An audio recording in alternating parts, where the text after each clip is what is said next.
Well, hello and welcome to Binge Watch, the podcast where we take a look at the hottest new TV and film releases on streaming television platforms. I'm Hannah Fernando, the group editor of Woman and Woman and Home magazine. And I'm Ian MacEwan, writer on TV Times, TV and Satellite Week and What's on TV magazines. And today we're looking at the new releases that will be available on Friday the 14th of June 2024. Including Jake Gyllenhaal as a prosecutor turned prime suspect in legal thriller Presumed Innocent on Apple TV+, and the chilling Channel 4 true crime docudrama The Fall, Skydive Murder Plot, about the attempted murder of Victoria Cilliers by her husband Emile. We'll also be checking out documentary Six Schizophrenic Brothers on Paramount Plus and the return of the morally bankrupt superheroes in The Boys on Prime. But first, Ian, what is in the news? Glenn Close, Jeremy Renner and Andrew Scott, our favourite, will appear in the third instalment of Netflix's Knives Out crime caper franchise, starring Daniel Craig as eccentric sleuth Benoit Blanc.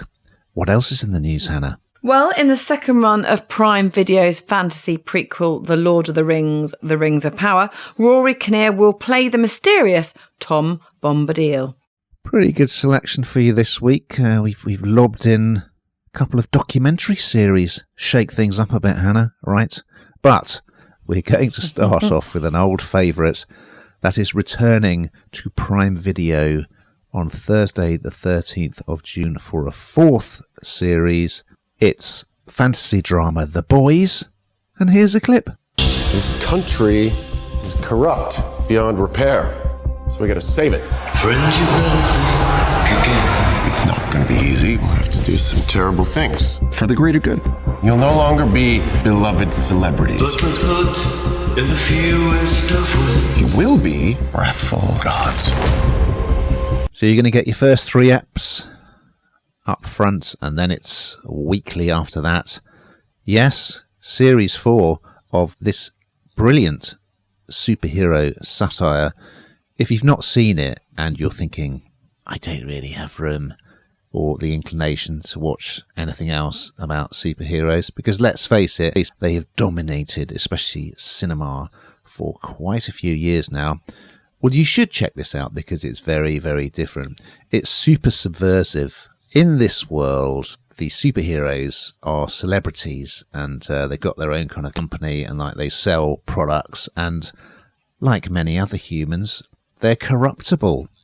And the head of the so-called Seven, these 7 superheroes, is this brilliant character called Homelander, who looks very like Superman. In fact, most of the superheroes are a kind of take on a well-known superhero, such as Aquaman, or The Flash, or Batman. Anyway, yes, so he's played by Anthony Starr, and he's become increasingly unhinged of late. And in this new season, we're going to see him trying to add some new additions to his squad of superheroes, known as the Seven. They will include Sister Sage, played by Susan Hayward.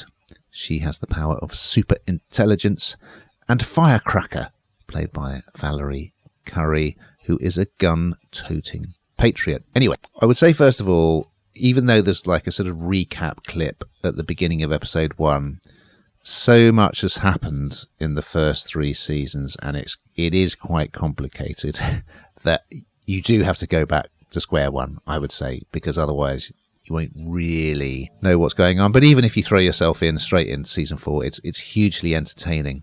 So yes, as I said, it's very subversive. So on the one side, you've got the superheroes, and you've also got the boys, the titular boys, who are a group of vigilantes who kind of want to limit the power of the suits, kind of bring them to heel, if you like. And one of them, the face of the series, I guess, in many ways, as well as Homelander, is Billy Butcher. He's played by Carl Urban, who was Dr. McCoy in the Star Trek reboot, and he's just this hilarious Cockney accent in this But it doesn't ruin it, because it does have a very strong comedic element anyway. But as we join the action, the boys are trying to stop this politician who is running for president, Victoria Newman, played by Claudia Dumi, who is a regular character.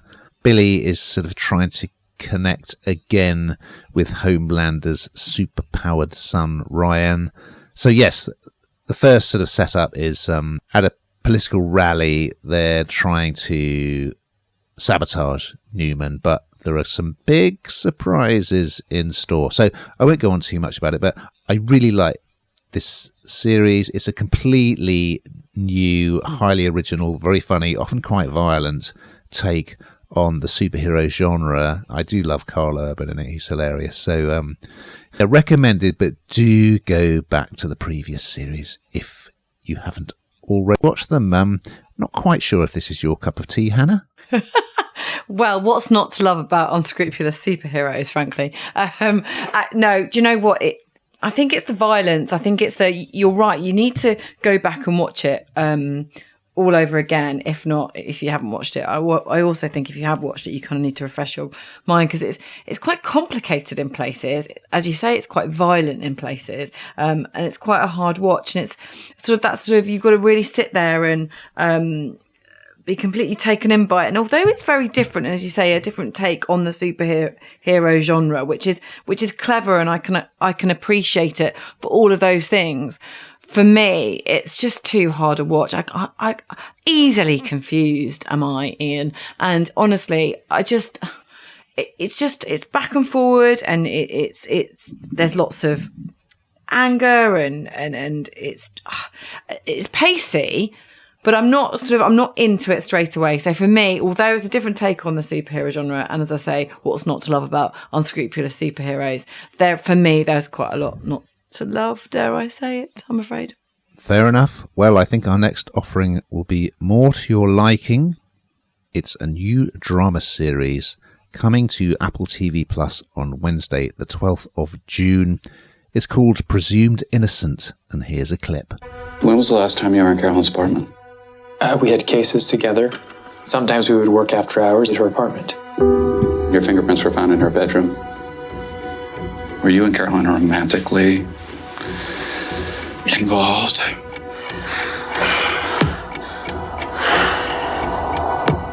My suspect. Because I did not kill her.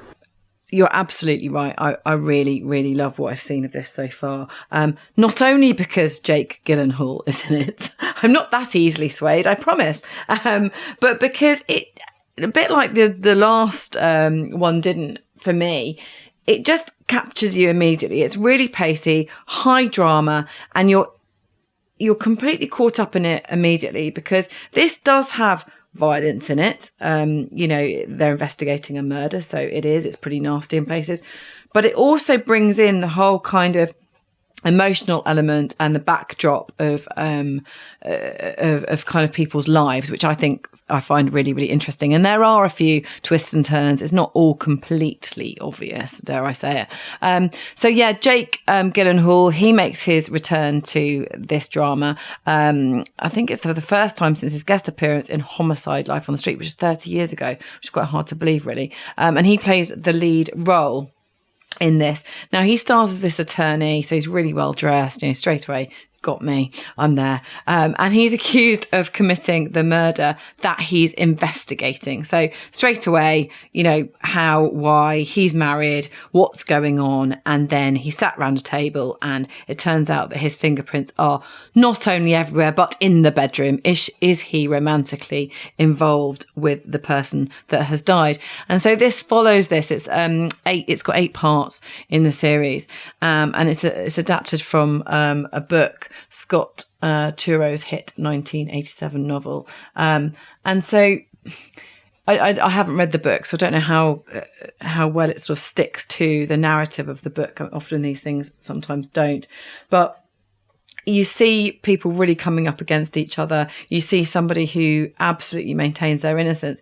And, in this country, you have you're innocent until proven guilty. But I suspect if you are innocent, it doesn't feel that way. I suspect you feel very guilty very early on, even when you're trying to prove your innocence, and it's probably not supposed to be, well, it's not supposed to be that way around. So you really see somebody completely under the cosh and trying to get to the bottom of it. So it's a proper whodunit, as well as all the emotional strands of children being involved, families being involved, friends being involved, and the people that are being put on this case to investigate. There's complaints. They say they're too close to the person that died, they're too close to the situation. And so it's very, very emotionally highly strung, as well as physically, because as I say, it's very, very pacey. I think Jake does a really good job of it, actually. He's really credible, he's really believable, he's really likeable, even though he's done something awful. And I always think that's quite clever, when you think you really want to hate someone, but actually you still quite like them. It's quite, it's testament to how well they're playing the part. So this is all about trying to find the killer, trying to bring the killer to justice, but it's got this, as I say, this real emotional undertone, which I think is really, really brilliant. So yeah, you are right up my street, Ian. What did you think? I did like it. Jake Gyllenhaal, he's very versatile, isn't he? I mean, we last saw him in the remake of Roadhouse, and, you know, you couldn't get much further away from this. There is a family connection, actually, because his brother-in-law, Peter Sarsgaard, who is married to Maggie Gyllenhaal, is in this.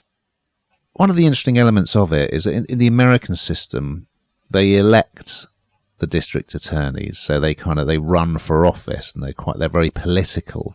So in the DA's office, there's sort of the incumbent who Gyllenhaal's character is sort of aligned with, so his character Rusty, and then there's also Nico Della Guardia, played by O.T. Fagbenle, who looks like he's going to be the new DA, and his sidekick is played by Sarsgaard. And it's a highly charged, sort of very political environment, because they very incredibly read to each other, these two rival kind of teams of attorneys. So I did find that interesting. And then, yes, Gyllenhaal initially is investigating the death, it's sort of violent death of his colleague. However, it emerges that they were in a relationship together. And then there's also his home life. His wife has sort of forgiven him for his infidelity, but this case is obviously bringing it all back up. And these political rivals want to investigate him when they take over the case. So it's a slightly different role, I think, for Gyllenhaal. This Rusty, I think he's quite hard to read in some ways, but I think it's well done. And I enjoyed episode 1. I will keep watching. And of course, it's from the prolific former lawyer David E. Kelly, who's done things like Ally McBeal and LA Law before, so a pretty good pedigree.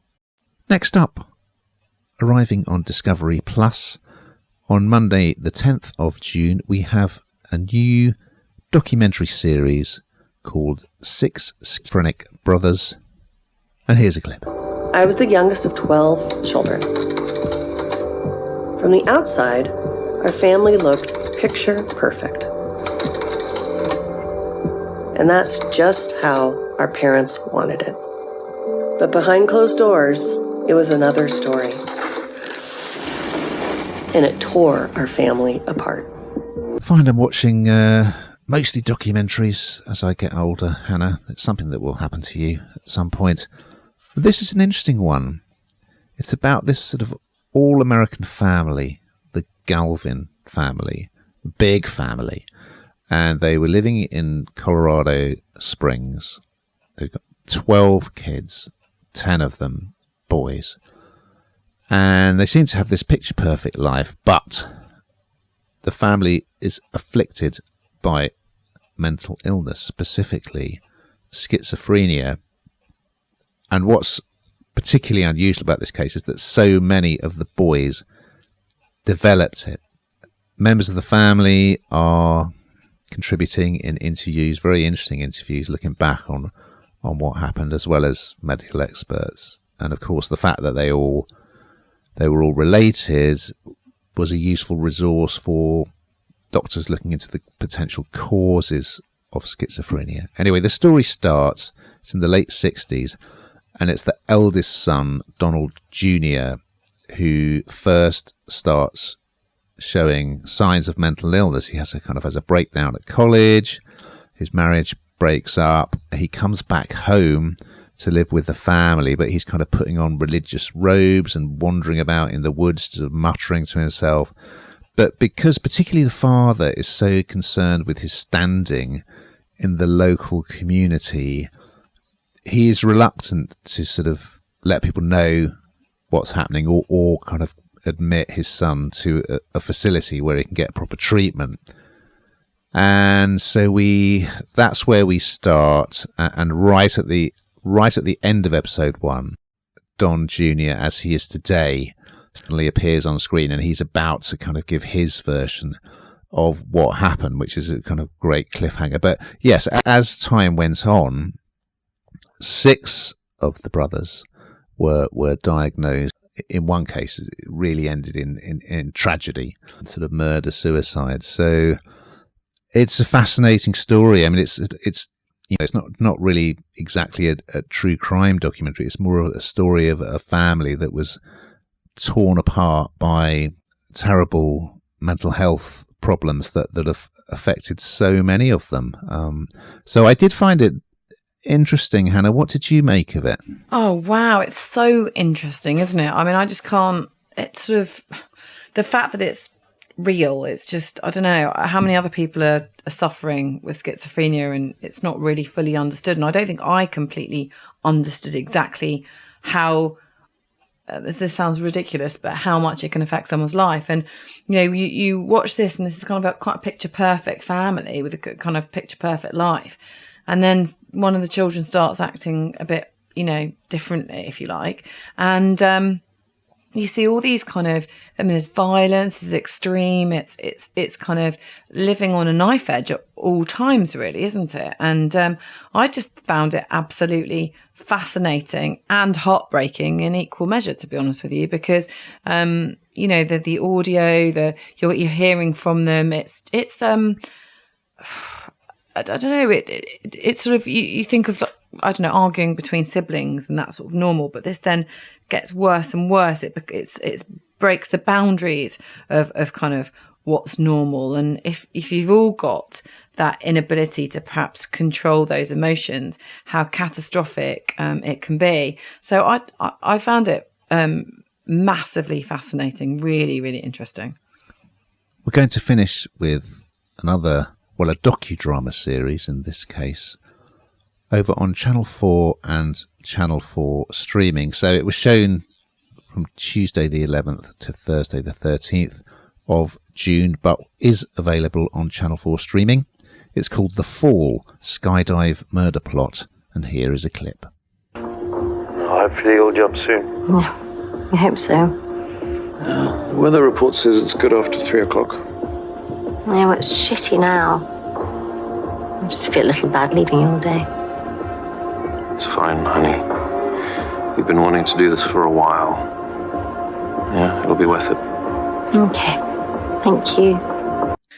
Well, we'll all remember the story about the lady who went parachuting and nearly died because the parachute didn't come out, and then there was a big murder investigation, and of course she miraculously survived, which is incredible, but turned out that it was her partner. And we'll all remember that in the news. It made a huge amount of column inches, and now this is documented in this drama, and it's.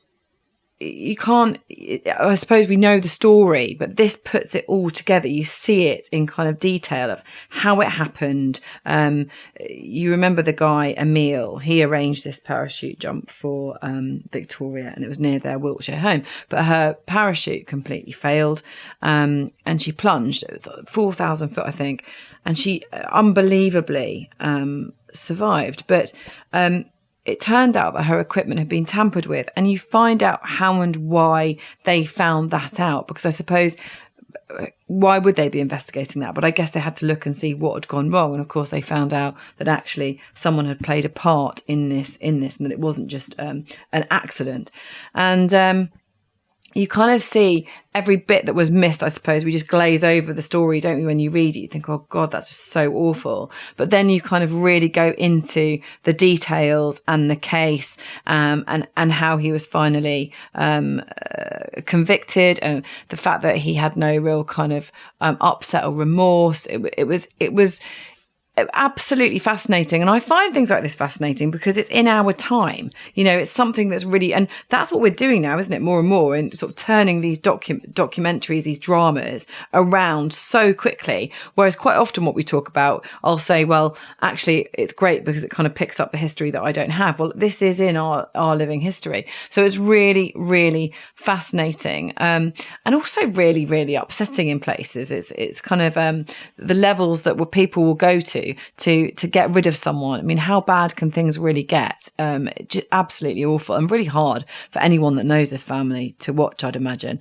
But incredibly interesting, as I say, something that we'll all remember. Did you enjoy it, Ian? I did enjoy it, and I think because quite recently Fiona Bruce presented a documentary on the same subject, and it's an incredible story. I think that's available on Netflix. They've come up with a slightly different way of doing it. So they've made it a docudrama. So they've got the actress Mariana Buring playing Victoria. And then there's testimony from two detectives, Maddie Henner and Paul Franklin, who investigated the case. But then you've also got actors playing them, the reconstructions, and also you see them kind of watching the actors playing out these scenes. So it's quite an unusual approach to it, I would say. The guy who they've got playing Emile, I mean, he's an absolute dead ringer for the guy. So it's a fascinating case, and particularly Emile just being such a sort of narcissistic psychopath, and it emerged that he'd previously tried to kill Victoria by creating a gas leak in their home.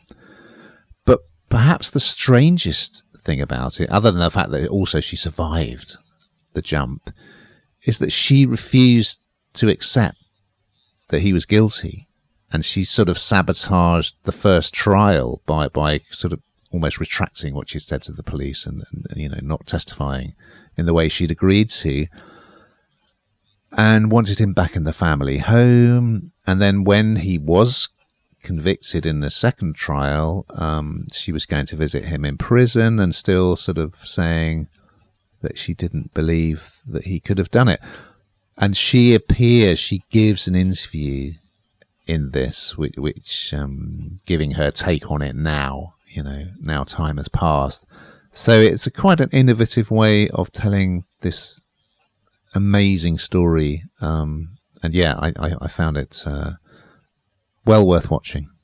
Now we've got to that time, Hannah, where we find out what you've been binge watching on this week. Well, of course, I watched the BGT final. I had to do that. I was away, so I needed to catch up on that to see who had won, which was exhilarating, as you can imagine, Ian. Good stuff. Well, we mentioned Peter Sarsgaard. I've been watching him in a very good drama series based on real events on BBC iPlayer, Dope Sick, starring Michael Keaton. And it's all about the sort of opioid addiction epidemic in America, to do with OxyContin and the Sackler family and Big Pharma. We reviewed that a long time ago, but if you haven't seen it, it's well worth a look. Now, we've just got time to look ahead to next week's offerings, Hannah. So what are we going to be watching? Well, a family fights for survival during the Holocaust in new drama We Were the Lucky Ones on Disney+. And Jessica Alba is a Special Forces commando seeking the truth about her father's death in the Netflix action thriller Trigger Warning. So we look forward to those and much, much more. But in the meantime, listeners, Keep watching.